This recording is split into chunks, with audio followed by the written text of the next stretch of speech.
My name is Maria. I am 35 years old. I live in a small village. Life here is quiet, and most days are long. I wake before the sun, light the fire, and start my work.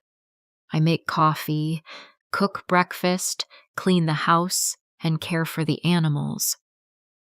My hands are rough. My back aches, but I keep going. My husband, Luis, has always been proud and distant. He never notices my work. He never thanks me. Sometimes his words are worse than the long hours of labor. I try to stay quiet. I tell myself that love can fix everything, even him. One afternoon, the tension between us grew too much. "Maria," he said, his voice sharp. "Why is the house still not perfect? The yard is messy. The bread is not ready yet." "I have been working since before sunrise, Luis," I replied, trying to keep calm. "I washed the clothes, fed the animals, prepared breakfast, and still you complain." He frowned. "I deserve more than this. I work hard too. I should not have to see this every day." "You never notice anything I do," I said, my voice rising. "You never ask me how I am. You only count what is missing." He slammed his hand on the table. "I need a life with more light. I cannot stay here.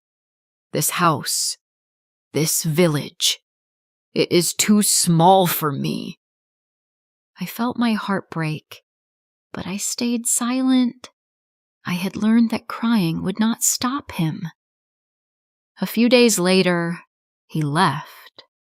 He packed a small bag and walked out without looking back. I did not beg. I did not cry. I simply gave him a small lunch and said, "May God go with you." The house felt empty and quiet. For a moment, I thought I could not survive, but I had no choice. Life went on. Months turned into years. The seasons changed, and my house slowly came alive again. I woke each morning before the sun, milked the cows, fed the chickens, and tended my small orchard. I baked bread and sold it at the village market. Every coin I earned went into a jar hidden in rice. Some days were hard. Some days I wanted to give up. But slowly, the house became warm again. I painted the walls, fixed the floor, and made curtains from old cloth. The orchard grew fruit. The chickens multiplied. The village began to notice me. Women asked for advice. Men nodded when I passed. Children ran to greet me or ask for bread. I did not seek praise. I only worked honestly. One morning, a man came to my door. He was thin and tired. His clothes were worn and dirty. His beard had grown long, and his hair fell into his eyes. His voice was low and rough. He asked for water and work. Something about him felt familiar. I studied his hands, his quiet movements, the way he looked at the house. But I said nothing. I nodded and said, "Yes, you may work here." He worked hard every day. He repaired fences, fixed the roof, carried wood. I left him a cup of coffee on the porch each morning. He thanked me only with his eyes.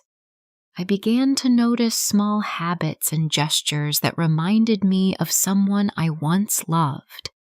Yet I waited silently, unsure. Slowly, he told me his story. He had been proud once. He had everything, but he lost it all. He said he had left someone he loved and treated her badly. He said he had no one left. Every word cut deep. My heart tightened, but I kept working. Weeks passed. One day, while he worked, he paused and looked around. He touched the walls, the floor, the small garden. He said softly, "This place, it feels familiar. I think I have been here before." My heart beat fast. Could it be him? I said nothing. I continued my work, careful not to show my thoughts. Later, I invited him to eat lunch. The bread was warm. The soup smelled good. He looked around and saw an old photograph on the wall. A young woman, her face soft, her eyes the same as mine. He stared for a long moment. His hands shook. His voice trembled. It cannot be. Is it really you?" "Yes," I said calmly. "I am the woman you left." He sank onto a chair. His head hung low. I do not deserve forgiveness," he said.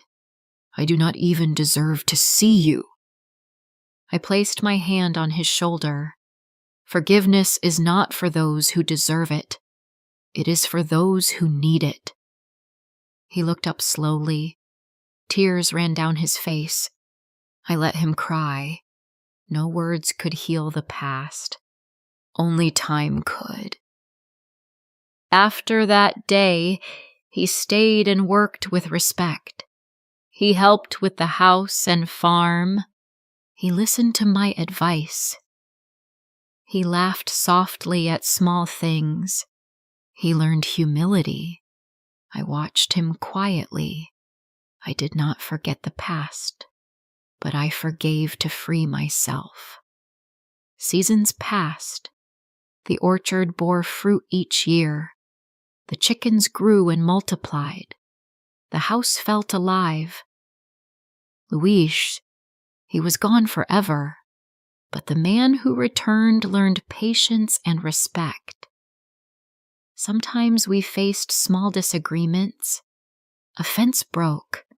A basket of eggs fell, but we solved it together quietly. Life was not perfect, but it was real. I understood at last. Life is not about who hurts you or who leaves. It is about who stays, works quietly, and learns. Love is not about what you receive. Love is about what remains when everything else is gone.